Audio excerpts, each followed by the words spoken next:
Salut à tous les amis, j'espère que vous allez bien. Bienvenue dans cette nouvelle vidéo, deuxième huitième de finale de la journée, après la Suisse qui s'est qualifiée contre l'Italie 2-0. On a un autre 2-0 cette fois-ci, et bien c'est l'Allemagne qui vient de se qualifier contre le Danemark. But de Kai Havertz sur penalty, but de Jamal Musiala sur une passe majestueuse de Schlotterbeck. Et voilà, l'Allemagne vient de se qualifier pour les quarts de finale. On l'attendait, cette équipe allemande. On attendait de voir ce que ça allait donner entre l'Allemagne qui était favori déjà avant de jouer le match. Mais on s'était tous dit que attention à cette équipe danoise. Et aujourd'hui, pour moi, j'ai trouvé qu'ils ont joué un excellent match. Alors, je vous disais que le match de l'Allemagne contre la Suisse, match nul qu'ils ont arraché à la toute dernière minute sur un but de Füllkrug. Je vous disais que ce match-là, je pense qu'elle allait leur faire du bien. Et parce que le système de Nagelsmann jusque-là n'avait jamais eu d'opposition concrète, n'avait jamais eu une équipe en face qui n'avait pas peur d'eux, une équipe solide, tonique en face. Ça a été le cas pour la Suisse devant eux. Et là, il a compris les faiblesses que pouvait avoir son 11 de départ avec des Florian Wirtz, des Musiala, des Gundogan, des Kai Havertz, etc. Quand tu joues contre des équipes comme l'Écosse, ça marche bien. Mais quand tu joues contre la Suisse et qu'il y a des qualités derrière, qu'il y a des défenseurs dignes du football européen, des Akanji fait partie des meilleurs en ce moment, il joue à City. Donc voilà, et cette équipe danoise, pour moi, c'est un peu similaire comme la Suisse, parce que c'est quoi? Il y a des Akanji, il y a des Granit Xhaka, des Doua, des Diaz, etc. Eh bien, côté Danemark, il y a Eriksen, il y a Christensen, il y a Andersen, il y a Osberg, il y a Olund. Donc, inutile de vous dire qu'en face, il y a du répondant. Eh bien, je pense que Nagelsmann a pris note de cela et aujourd'hui, il a fait énormément de changements dans son 11 de départ, même si le choix de Leroy Sané, au départ, j'étais pas forcément d'accord. Et vu ce qui s'est passé pendant ce match-là, j'ai continué à me dire que c'était pas le meilleur choix. Mais quand même, ça a été un 11 de départ remanié de Nagelsmann pour cette sélection allemande aujourd'hui. Alors, ils ont joué avec Neuer, comme d'habitude dans les buts. Jonathan Tah, on savait déjà qu'il avait été suspendu pour cumul de cartons. Donc, ça a donné un duo défensif, Rudiger et Schlotterbeck. Et Krohn, qui a été titularisé à la place de Mittelstadt, ça je sais pas, est-ce que c'est parce qu'il avait fait une très bonne entrée la dernière fois ou c'est parce que Mittelstadt a eu un carton, je sais pas, parce qu'il faut préparer les quarts de finale aussi. Donc voilà, sinon le Wassani titularisé sur le côté droit. Et sinon, le reste de l'équipe, ça a été des Toni Kroos, Gundogan, Hendrick, etc. Donc, à part ces changements-là, il n'y a pas eu d'énormes changements. Alors, l'Allemagne a fait une très grosse entame de match. Grosse pression mise sur le Danemark dès le début du match. D'ailleurs, Schlotterbeck, pour sa titularisation, il a cru avoir marqué un but sur un corner, une tête, et le but a été annulé. Et je tiens à préciser aussi, en parlant du but annulé, masterclass de la VAR aujourd'hui. Franchement, je sais pas, j'hésite, je sais pas si je dois, comment je vais titrer cette vidéo. Je pense que je vais le mettre masterclass de la VAR parce qu'ils sont allés, ils ont été extrêmement pointilleux sur les détails aujourd'hui. Le but de Schlotterbeck, là, au départ de l'action, moi, j'avais pas compris et ils nous ont pas donné d'explication. Mais d'après la reprise, on dirait que c'était une faute de Kimmich parce que Schlotterbeck, il se déplaçait dans la surface de réparation pour suivre le ballon pour aller faire la tête. Et l'autre défenseur danois qu'il suivait a eu Kimmich en opposition. Donc, la VAR a décidé que c'était faute. Alors, mais l'Allemagne a continué à attaquer. Ils ont vraiment, ils ont été excellents. Cette équipe allemande là, elle est effrayante. Je pense que l'Allemagne, c'est l'équipe que Nagelsmann a réussi à créer dans dans ces terreaux-là, c'est excellent. Je vais vous parler de l'équilibre, surtout les gars qui sont sortis du banc, mais ça, on va en parler plus tard. Franchement, niveau tactique, technique, et l'Allemagne a été excellent. Je parlais de la VAR, le but de Anderson aussi. Alors lui, j'aurais pas voulu être à sa place parce que il y a à peine quelques secondes, t'as cru avoir fait le plus dur, t'as cru avoir marqué. Et quelques secondes plus tard, on donne penalty contre ton équipe. Non seulement ton but a été annulé, eh bien, toi-même, on a donné à l'équipe en face un penalty à cause de toi. Ballon touché de la main par Anderson et du coup, penalty pour l'Allemagne. Je parlais que la VAR était pointueux sur les détails, même l'action d'Anderson, le but marqué. Vous avez vu le hors-jeu? C'était un hors-jeu de la pointe des pieds. Limite, on dirait le gars a été pénalisé à cause de ses ongles. C'est limite des ongles un petit peu plus en avant, la pointe des pieds qui a été plus en avant et la VAR a signalé hors-jeu. Alors, on peut être d'accord ou pas d'accord, ça peut nous frustrer parce qu'on se dit, ouais, là maintenant on surveille certains détails, mais par contre, quand c'est contre telle équipe, ils n'ont rien signalé. Mais aujourd'hui, ils ont fait un travail excellent et le but a été annulé pour le Danemark. Quelques secondes plus tard, je vous le disais, Andersen sur un centre de Krohn, je pense, touché de la main, penalty. Et là, Kai Havertz qui a marqué sur penalty, qui a ouvert le score pour l'Allemagne. À 1-0, donc le match était devenu beaucoup plus ouvert. Le Danemark a essayé. Même avant ça, le Danemark a eu quelques occasions malgré la domination allemande. L'Allemagne récupérait le ballon très vite. Ils ont posé énormément de problèmes. Juste avant l'arrêt du match, là, c'était l'Allemagne qui était supérieure. Match aussi qui a été arrêté à cause de la pluie, d'orage tout simplement, et je pense qu'ils sont restés dehors au moins une bonne dizaine de minutes. Franchement, c'était un match niveau ambiance, on a été servi. Autant sur le terrain, il y a eu du spectacle. Les deux équipes, pour moi, ont été à la hauteur, dignes de ce qu'ils sont capables de faire. Et le match a dû être arrêté. Et donc, on a vu des petites séquences passer, des supporters qui prenaient leur touche sous la pluie. Je sais pas d'où ça coulait, qui prenaient leur douche sur la pluie. Et voilà, ça a été le fun total. Mais heureusement, le match n'a pas été annulé parce qu'on était vraiment sur notre fin là. Il y avait vraiment, le match était trop excellent pour être arrêté. Et heureusement, la pluie s'est arrêtée et les gars sont revenus sur la pelouse. Donc Eriksen a eu une occasion où il a fait un crochet sur Rudiger et il a tiré. Et Rudiger, ce gars-là, il est toujours présent dans ces actions-là pour sauver l'Allemagne. Et Olun aussi qui a eu une occasion, malheureusement, ça n'a pas été au fond. Très bel arrêt de Manuel Neuer. Franchement, niveau, les deux équipes nous ont proposé un très bon match. Alors, à un moment donné, Nagelsmann a choisi de faire des changements stratégiques.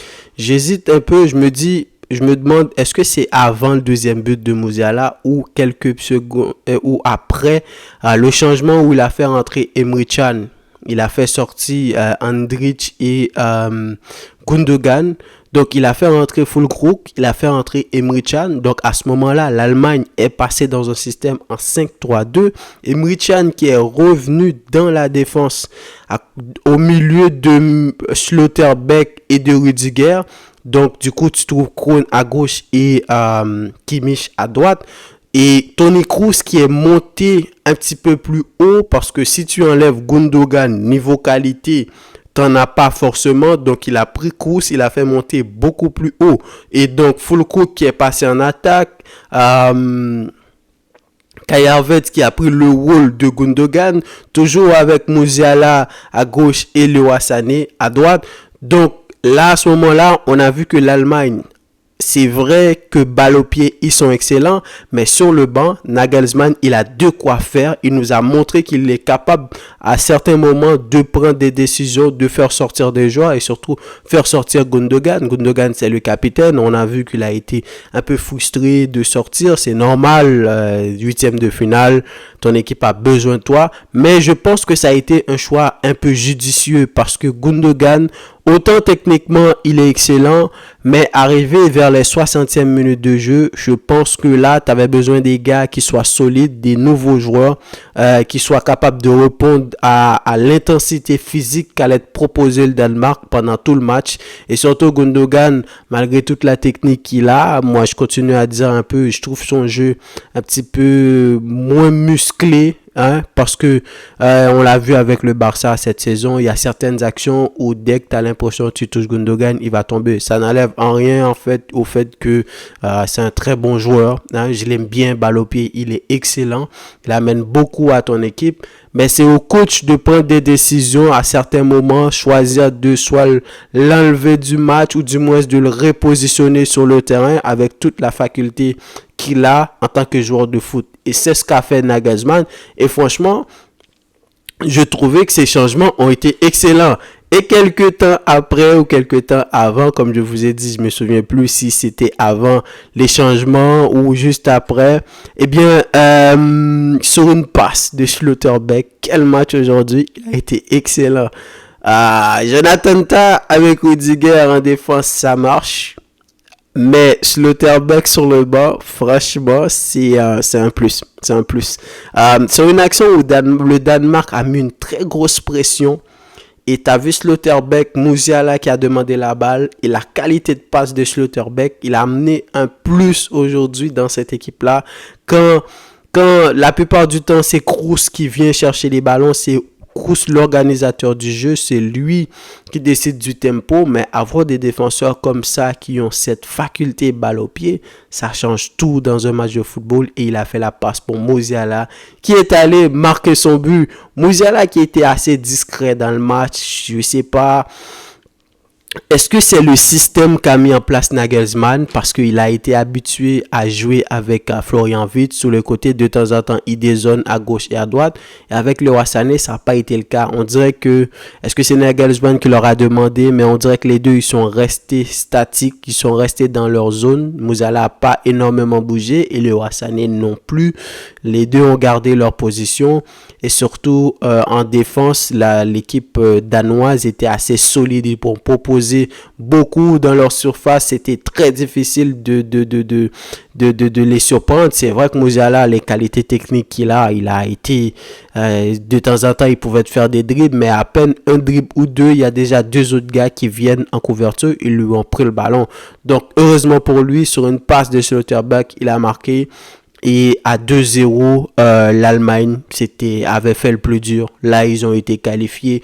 Ensuite, Nagelsmann a fait quelques changements pour de plus en plus solidifier son équipe. Il a fait monter Anton, il a fait montrer Hendrich. Tous ces gars-là, c'est plus des gars à caractère défensif. Et il a solidifié son équipe tout simplement en faisant sortir, il a fait sortir Roon qui était latéral gauche, Musiala est sorti, Gundogan est sorti. Donc il a fait au moins 4 changements le Nagelsmann.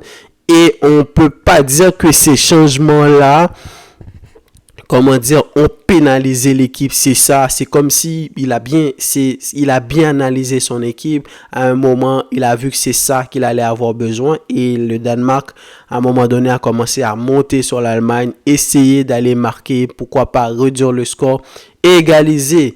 Alors, Kai Havertz, aujourd'hui, il a été chanceux, chanceux le Kai Havertz. Il a marqué sur un penalty, mais va falloir qu'il s'arrange parce que là, il a trouvé une action, il a fait le plus dur en rabattant le ballon au milieu des deux défenseurs pour aller marquer. Je ne sais pas ce qui s'est passé dans sa tête parce que dès le départ de l'action, j'ai senti qu'il voulait faire la passe à Sané. Mais en ayant vu que le défenseur, il a bien bloqué la trajectoire du ballon, au dernier moment, il a décidé de tirer. Petite piquée, ces genres d'actions-là, en huitième de finale, où tu aurais pu mettre ton équipe à l'abri, passer à 2-0, tu le rates derrière et l'équipe se fait égaliser, tu peux avoir des problèmes. Donc, un gars comme Füllkrug, ça, je dis, on ne sait jamais ce qui aurait pu se passer, mais Kai Havertz, on sait que c'est pas ses premières qualités en tant que buteur et surtout ce système-là, je vous ai dit, avec les Leroy Sané sur le côté, peut-être qu'un Kai Havertz est beaucoup plus à l'aise dans le système avec Wirtz, Gundogan et Musiala à côté de lui, mais avec Leroy Sané sur le côté, Musiala qui reste statique sur un côté et cette équipe danoise aussi qui a été solide défensivement. Du coup, il est obligé de revenir chercher des ballons. On sait qu'il est à l'aise, mais pour transpercer la défense, ça a été compliqué. Donc, chanceux, lui aussi, il a fait un match un peu discret. À l'image d'un Leroy Sané aussi que j'ai pas trop aimé tant que ça. Mais c'est vrai que sur les replis défensifs, il a été pas mal. C'est peut-être pour ça. C'est un vrai ailier. Il peut amener le premier pressing devant eux. Mais je pense que quelqu'un comme Florian Wirtz, il était capable aussi d'apporter cela. Donc, Rudiger qui a fait un match de bourreau. Un match de Lyon aujourd'hui, comme à son habitude. Il y a cette action-là où, presque à la fin du match, où il a dégagé le ballon. On a senti que vraiment, le gars, c'est ce mental qu'il a, ce gars-là. On l'a vu avec le Real. À chaque dégagement, il venait féliciter ses coéquipiers. Avec Schlotterbeck aujourd'hui, ils ont vraiment été unis. Donc, cette équipe allemande, elle fait peur, hein. Elle fait peur. On ne sait pas. Possibilité d'avoir une Allemagne-Espagne en quart de finale. Très hâte de voir. En espérant que l'Espagne ne va pas se faire surprendre demain contre la Géorgie. Donc, 2 qualifiés aujourd'hui. La Suisse de côté, l'Allemagne de l'autre. Très belle journée de football. C'est pas terminé. Il reste la Copa América. L'Argentine qui va jouer plus tard. Évidemment, on va en parler. Mais franchement, c'était un très bon match. Un match digne des 8e de finale de Ligue de Coupe d'Europe. Le Danemark, dommage pour eux. Je l'ai dit, ils sont sortis dans un groupe. Il y avait l'Angleterre. Ils ont terminé 2e juste devant la Slovénie avec 3 points, 3 matchs nuls. Ils n'ont pas réussi à gagner. C'est peut-être ça qui leur a fait faux bond. Hollande en attaque, c'est un très bon attaquant. Je pense qu'il a du potentiel d'être très dangereux. C'est un type de joueur à l'image d'Haaland. Il va très vite, il est jeune, il est physique, un petit peu technique également. Mais c'est pas encore un véritable buteur. Il a une marge de progression à prendre. Eriksen qui a été pas mal, Christensen en défense, c'était bon, Holzberg, tous ces gars-là. Donc malheureusement, l'Allemagne était beaucoup plus forte, hein. L'Allemagne était supérieure, c'est pour ça qu'ils ont gagné. Mais le Danemark n'a pas été si mauvais que ça. Donc, donnez-moi vos avis dans les commentaires, les amis. Dites-moi qu'est-ce que vous en avez pensé de ce match. Franchement, moi, je me suis régalé. Cette équipe allemande-là, jusqu'à présent, elle fait plaisir à voir. Hormis le match contre la Suisse, même s'ils avaient la possession, mais tu as senti une équipe allemande qui était un peu dépassée. Mais aujourd'hui, ce qu'a proposé le Danemark, on dirait qu'il s'y était préparé. Nagelsmann, il était préparé à faire des changements quand il fallait et surtout à trouver le but. Peut-être grâce à un penalty, ce qui a changé le match. Mais je pense que quand même, quoi qu'il s'est passé, ça a été un excellent match. Donnez-moi vos avis dans les commentaires. Quant à moi, je vous dis à la prochaine pour une nouvelle vidéo. Salut!